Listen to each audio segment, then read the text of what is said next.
Hello दोस्तों, मैं और रिंकू। आज हम पॉलिटी का कॉन्स्टिट्यूशन का जो है उस कॉन्स्टिट्यूशन का मेजर कमेटी का थोड़ा हम जितने भी इम्पोर्टेंट कमेटी है कॉन्स्टिट्यूशन असेंबली का जो मेजर कमेटी वो सब याद करेंगे। ठीक है, आज हम मेजर कमेटी की बात करेंगे। मेजर कमेटी, मेजर कमेटी को कैसे याद रखोगे तुम दिमाग में ज़्यादा जोर मत देना, याद करवाने का काम मेरा है। ठीक है, ठीक है। फिर पहले हम बात करेंगे भाई, जो कमेटी की बात आएगा पहले डॉक्टर राजेंद्र प्रसाद की बात करेंगे।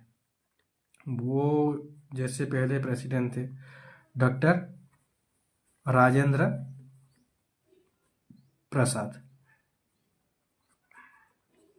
तो भाई हमारे देश में जो प्रेसिडेंट होते हैं तो देश चलाने का जो स्टीयरिंग होता है ना, किनके हाथ में होता है? स्टीयरिंग वो तुम्हारा प्रेसिडेंट के हाथ में होता है। समझ में आ रहा है कि नहीं?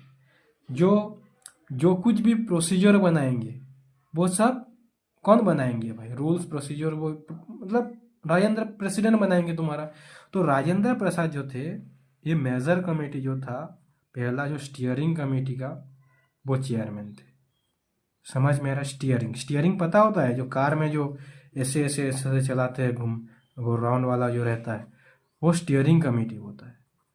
स्टीयरिंग कमेटी का वो चेयरमैन थे। दूसरा, अगर स्टीयरिंग उनके हाथ में अगर है भाई, राजेंद्र प्रसाद के हाथ में अगर स्टीयरिंग है देश का, तो रूल्स प्रोसीजर भी तो वो बनाएंगे। तो रूल प्रोसीजर कमेटी भी उनके हाथ में है।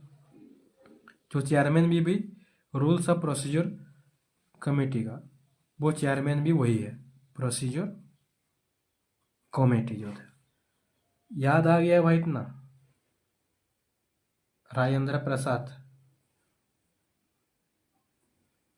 तो डॉक्टर राजेंद्र प्रसाद अगर मेजर कमेटी से है तो देश का जो स्टीयरिंग है भाई, वो राजेंद्र प्रसाद के हाथ में है। अगर स्टीयरिंग उसके हाथ में है तो वो क्या सोचेंगे, जितना भी रूल्स जितना भी प्रोसीजर सब मेरे हाथ में है, ऐसे बोलेंगे वो। तो steering committee Rajendra Prasad, rule of procedure committee वही राजेंद्र प्रसाद। बस दो कमेटी है मेजर कमेटी में से डॉक्टर राजेंद्र प्रसाद का। ठीक है भाई। फिर आते आएंगे हम जवाहरलाल नेहरू। जवाहरलाल नेहरू,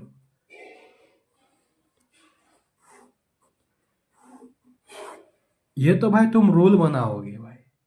तो एक्चुअल पावर किसमें हाथ में होता है भाई? जो पीएम पीएम होते हैं, वाह, उनके हाथ में एक्चुअल पावर होता है। वो सब एग्जीक्यूट करेंगे। समझ में आ रहा है? ये तो सब परमिशन देंगे।